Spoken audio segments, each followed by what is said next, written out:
कि seat sharing में मामला अगर कहीं जाकर फंसता है तो पीठ में खंजर भोंका गया कह के उठ के जाना पड़ता है। जिस तरीके से वर्चस्व की लड़ाई देखने को मिल रही है, एक ऐतिहासिक जीत की ओर हम लोग अग्रसर हो रहे हैं। अप्रैल से जो आपके चाचा है पशुपति कुमार पारस, वो दलित सेना का रैली का आयोजन कर रहे हैं, कैसे देख रहे हैं? करें भैया, समय समय पे होना चाहिए। इस तरीके से कुछ लोग अपनी जेब भरने के लिए जनता के पैसे को लूटने का काम करते हैं। ऐसे में ज़रूरी है कि उस लूटे हुए पैसे से जो संपत्ति उन लोगों ने अर्जित की है, देखिए चुनाव का वर्ष है और जिस तरीके से एनडीए गठबंधन एकजुटता के साथ अलग अलग समय पर गठबंधन के तमाम साथी एक साथ बैठकर चुनावी रणनीति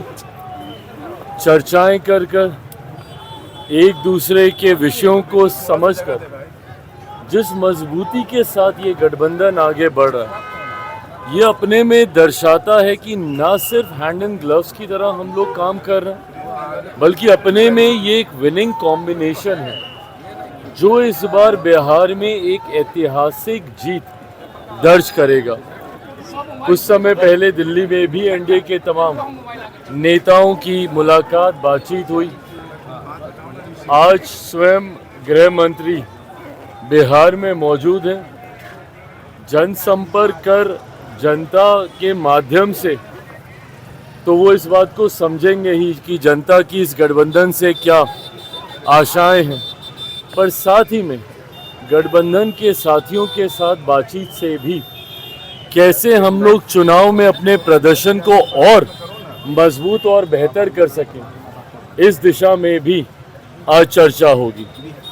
हकीकत है कि जहां एक तरफ हमारा गठबंधन मजबूती से आगे बढ़ रहा है, सबका साथ के साथ हम लोग आगे बढ़ रहे हैं, तो वहीं दूसरी तरफ विपक्ष में जिस तरीके से वर्चस्व की लड़ाई देखने को मिल रही है, जिस तरीके से महत्वाकांक्षाओं के लिए दो घटक दल आपस में एक दूसरे के सामने ही दिख रहे हैं, ना वो लोग चेहरा तय कर पा रहे हैं, ना वो लोग गठबंधन का स्वरूप तय कर पा रहे हैं। राजद कांग्रेस में जिस तरीके से दरारें देखने को मिल रही हैं, ये दर्शाता है कि एक तरफ बिखरा हुआ विपक्ष और दूसरी तरफ मजबूत एनडीए, एक ऐतिहासिक जीत की ओर हम लोग अग्रसर हो रहे हैं, इसमें कहीं कोई संदेह नहीं। दलितों को लुभाने के लिए 14 अप्रैल से जो आपके चाचा है पशुपति कुमार पारस, वो दलित सेना का रैली का आयोजन कर रहे हैं, कैसे देख रहे हैं? करें भैया, समय समय पे होना चाहिए। बिहार सरकार अदालत गई है। चारा घोटाला में जो 950 करोड़ घपला हुआ था, उसको वसूलने के लिए जो नेता लोग इसमें शामिल थे, उनकी प्रॉपर्टीज बेची जाएगी। सर कैसे देखते हैं इसको? सर देखिए, होना चाहिए जिस तरीके से कुछ लोग अपनी जेब भरने के लिए जनता के पैसे को लूटने का काम करते हैं, ऐसे में ज़रूरी है कि उस लूटे हुए पैसे से जो संपत्ति उन लोगों ने अर्जित की है, उसके माध्यम से जितनी रिकवरी हो सके, जितना धन जो कि सरकार का है, जो कि जनता का है, जो कि जनता के लिए इस्तेमाल किया जाना चाहिए, उसकी रिकवरी जितनी संभव हो की जानी चाहिए। और बिल को लेकर के आपकी पार्टी का क्या चेहरे पे बोर्ड लगेगी? का फैसला भी आ गया, याचिकाओं को खारिज कर दिया है हाई कोर्ट ने, अब क्या? देखिए, अंतोगत्वा किस तरीके से छात्रों को न्याय मिले, ये प्रयास हम लोगों का था। न्यायालय में ये विषय गया, अंतोगत्वा न्यायालय के फैसले का हम सब सम्मान करते हैं। एनडीए की बैठक में क्या नीतीश कुमार पर जो संशय की स्थिति बना रहे हैं विपक्ष, क्या उनके चेहरे पर मुहर लग जाएगी? देखिए, ये विपक्ष के लिए ये मुद्दा है, हम लोग लिए कभी मुद्दा नहीं रहा। मुख्यमंत्री जी का नाम, उनका चेहरा, एनडीए का चेहरा बिहार में कौन होगा, ये हम लोग लिए चर्चा का विषय रहा ही नहीं है। समय समय पर गठबंधन ने इन बातों को स्पष्ट तौर से सामने रखा है। जैसा मैंने कहा कि आज संभवतः मुलाकात में चर्चाएं और विषयों पर होगी। इससे पहले जब चर्चा हुई थी तो इस रणनीति को तैयार किया गया था कि कैसे तमाम प्रदेश अध्यक्ष, हमारे हर घटक दल के प्रदेश अध्यक्ष एक साथ जनता के बीच जाएं, अलग अलग जिलों में कार्यक्रम करें, ताकि ये गठबंधन सिर्फ ऊपर के स्तर पे ना रहे, ये पेनिट्रेट हो नीचे जिले तक, बूथ तक ये पहुंचे।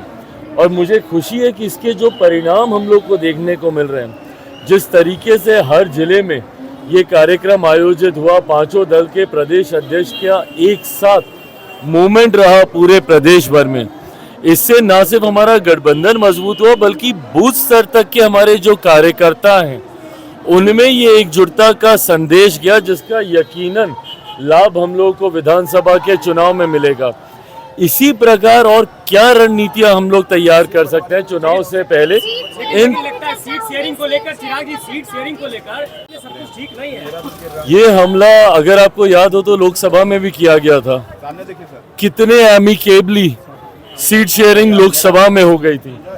ये वो हमला है जो कि समय समय पर किया जाता है, पर जब ये लोग हमला हम पे करते हैं, लोग भूल जाते हैं कि सीट शेयरिंग में मामला अगर कहीं जाकर फंसता है तो वो महागठबंधन में ही फंसता है।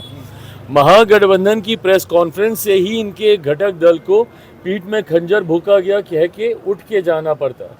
तो सीट शेयरिंग सहज कभी महागठबंधन के लिए नहीं रहा। अभी तो 60 सीटें कितनी बार दी थी कांग्रेस को पिछली बार, 60-70 सीटें जो भी दी थी, 70 सीटें। तो अभी तो वर्चस्व की लड़ाई वहाँ पे भी होगी, जहाँ एक तरफ कांग्रेस कतई नहीं चाहेगी कि 70 से कम सीटें हम लोग को मिले, और नहीं मिलनी भी चाहिए। भाई राष्ट्रीय पार्टी है, ज़रूर उनका हक बनता है ज़्यादा सीटों पर हाँ इस बात की तीस तो है राजद को कि क्या वो वीक लिंक थे जिनकी वजह से, क्या कांग्रेस वीक लिंक बन के रहेगी जिसकी वजह से सत्ता के करीब पहुंचते पहुंचते राजद रह गई। तो ऐसे में क्या फिर से 70 सीटें इनको देनी चाहिए? तो सीट शेयरिंग मुश्किल महागठबंधन के लिए होने वाला है। एनडीए के लिए बहुत सहजता से, जैसे लोकसभा में हम लोगों ने सीटों का बंटवारा कर लिया, विधानसभा में भी होगा। रिपब्लिकन न्यूज़ के साथ जुड़ने के लिए सब्सक्राइब बटन दबाकर चैनल को सब्सक्राइब करें। नोटिफिकेशन प्राप्त करने के लिए यहाँ बेल को दबाएं। वीडियो अच्छा लगे तो लाइक करें और दोस्तों के साथ शेयर करना ना भूलें।